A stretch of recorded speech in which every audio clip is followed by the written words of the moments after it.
Hey guys, my name's Justin and welcome to Healthbro, where we hear about the design behind designer luxury. And if you do too, make sure to subscribe. Oh my god. So for today's video, I thought it would be fun to talk about some of the bags from Marc Jacobs' tenure at Louis Vuitton. I don't know. I'm just gonna keep doing it. So if you didn't know, Marc Jacobs was the creative director at Louis Vuitton from 1997 to 2014. So that's like, I'm just kidding, I looked it up, it's 16 years. But I mean, that is a long tenure, especially when you're considering like how long creative directors stay at houses nowadays. Obviously besides like Karl Lagerfeld before he passed, etc. But for me, this was like an insane time in fashion. And maybe it's because of Marc Jacobs, but how he like transformed Louis Vuitton from this like waspy like luggage type company to this like all-encompassing brand. I firmly believe that he was kind of like the catalyst of it. I mean, if you look back at some of the history, and I'll talk about it a little bit, but like he did collaborations with artists like Yayoi Kusama, Takashi Murakami, Steven Sprouse, and those are just kind of like the big ones that I think most people know. What I wanted to talk about are maybe some of the lesser known weird bags that he made, because oh, there are some gems in here. But okay, without further ado, let's dive in. Alright, so the first bag I wanted to talk about is called it has a really long name, so hold on. The limited edition blue monogram double Joe Neo-Alma bag. I don't know if I said that right. This is the bag that actually kind of prompted me to want to make this video. So I think I mentioned I'm pretty sure it was my Duffle Bag video, I referenced this bag. And it kind of like made me think like, oh, I want to talk about this bag. But I'm just going to call it the Neo-Alma, even though it's like a limited edition version of it. So this Neo-Alma bag is like, it's like a 2-for-1 deal. Like, if you want to think about it that way. So it's that Alma shape where it's like this kind of trapezoidal with the rounded top with like the zipper on top, you know. I think most people know what the Alma looks like. But then this version of the bag, it has kind of like this puffy kind of look to the monogram, and then it has a lot of like, I would call them like very nice gold details. But then the thing that sets it apart is that you're meant to have like a second bag inside of a bag. So when you actually look at the bag, it looks like the lining's coming out and there's like a chain attached to it, but it's just a tote bag that you can kind of like stuff in, I guess.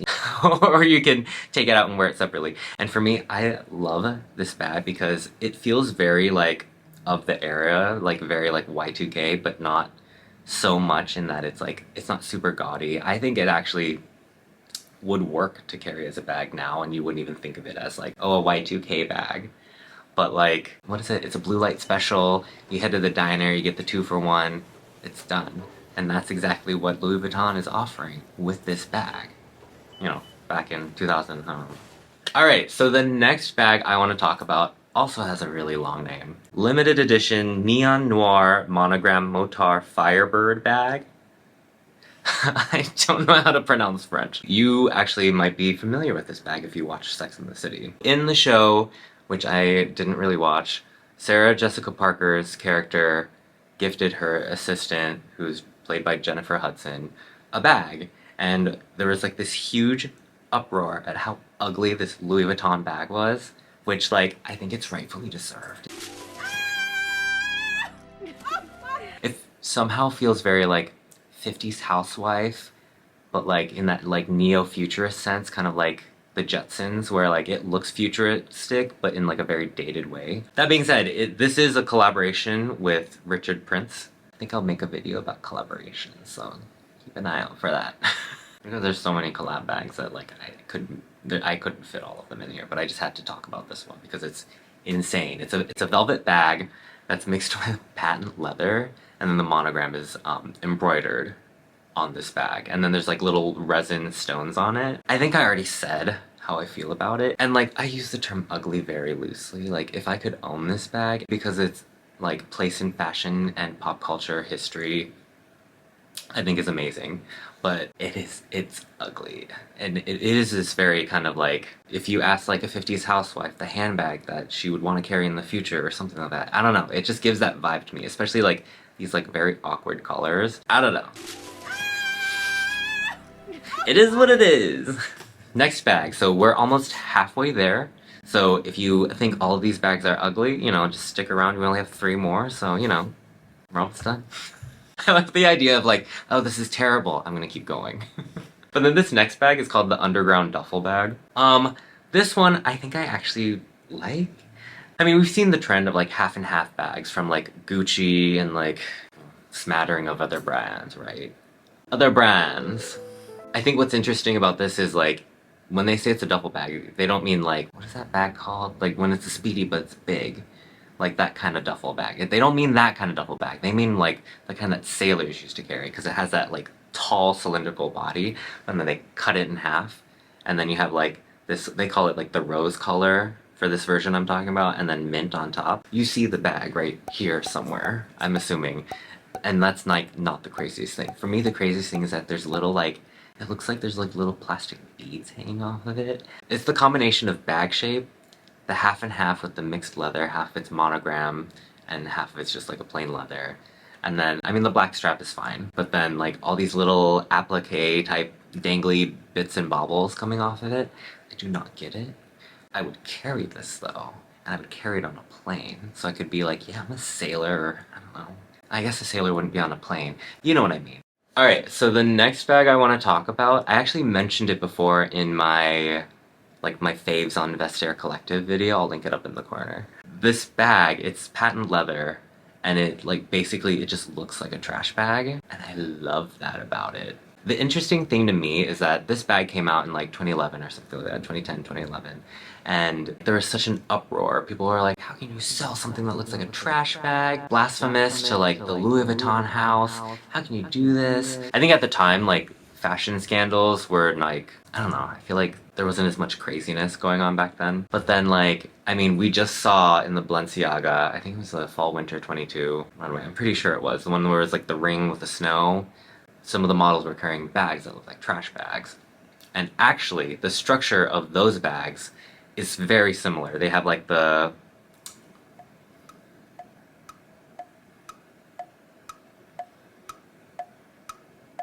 drawstrings, like a trash bag has. And then the Raindrop Besace has one as well. But then the thing that I didn't realize that the Balenciaga one has is it's not just carrying it by clutch or by the drawstrings. There's actually a crossbody or shoulder strap that you can attach to the outside at basically the same points where the Raindrop Besace. Also, I do not know if I'm pronouncing that right. It feels almost like more like a recontextualization in a way that makes it more literal. I know that Demna has to be aware of this bag because it definitely like causes stir, and Demna knows how to cause a stir as well. Like you have like the IKEA bag, the whatever bag, I don't know. But for me, the fact that like this bag existed at this point like over a decade ago, and then there's now like another type of iteration of this kind of idea, I think is like, okay, so for me, Marc Jacobs was definitely ahead of his time. And this last bag I wanted to talk about, I almost was like, do I want to include this on this list? Because like it's a limited edition, but like limited to the point where there were only like 24 of these made, because the price of it also was insane. I think it came out at like, it was either $34,000 or $43,000. Either way, like, you know, that's out of my price range. So whatever order the numbers are, does not matter to me. Literally every person who's written about it has called this one of the ugliest bags that they've seen at Louis Vuitton. And that is one of the reasons why I love it and why I respect it so much. So this bag is basically just an amalgamation. It's like this like terrifying collage of like a bunch of the different bag styles that Marc Jacobs had done through his tenure at Louis Vuitton. And it's just, they're all like popped on, like it's like this Frankenstein-esque type of creation. But the reason I really wanted to talk about it is because if you look up this bag, you will instantly see so many pictures of Beyoncé holding it. And she was so proud of it. And you know what? She should be proud of it because it's limited edition, it's expensive, and I don't know, to me it perfectly fit the era. Like, I mean, it's a little past Y2K times, but like patchwork was super big back then still. So this bag, I mean, it was ugly then. I just think patchwork is ugly, sorry. But to me, having this kind of like consensus on it being ugly, but it being like extremely limited and extremely expensive, and then one of the top celebrities then and now, at least having owned it at a certain point, to me is like, it's the perfect storm of like, what is going on. Alright, so those are the bags that I don't know, I just felt like talking about them with you guys. The title of the video is probably something like Marc Jacobs at Louis Vuitton bags, blah, when really it could have been like, the ugliest bags I've ever seen. But for me, when I say ugly, I don't mean like ugly in a bad way, I mean ugly as in like amazing. If I could own any of these bags, I would gladly jump at the opportunity. But let me know what you guys think. Are these bags like too ugly, like actually ugly for you? Like, I'm pretty sure they're like too ugly for most people. It's like, oh, what did you do like this evening, Justin? Oh, I just talked about a bunch of ugly bags for people who probably are gonna hate them. You know. Or do you have one of these bags? Are you Beyoncé? Do you have this bag? Are you watching this video? Leave a comment below. But that is all I have for you today. If you like this video, make sure to like and subscribe. It lets me know that you like this kind of content and that you too care about the design behind designer luxury. Until next time, stream Renaissance. That's not how I would dance to it.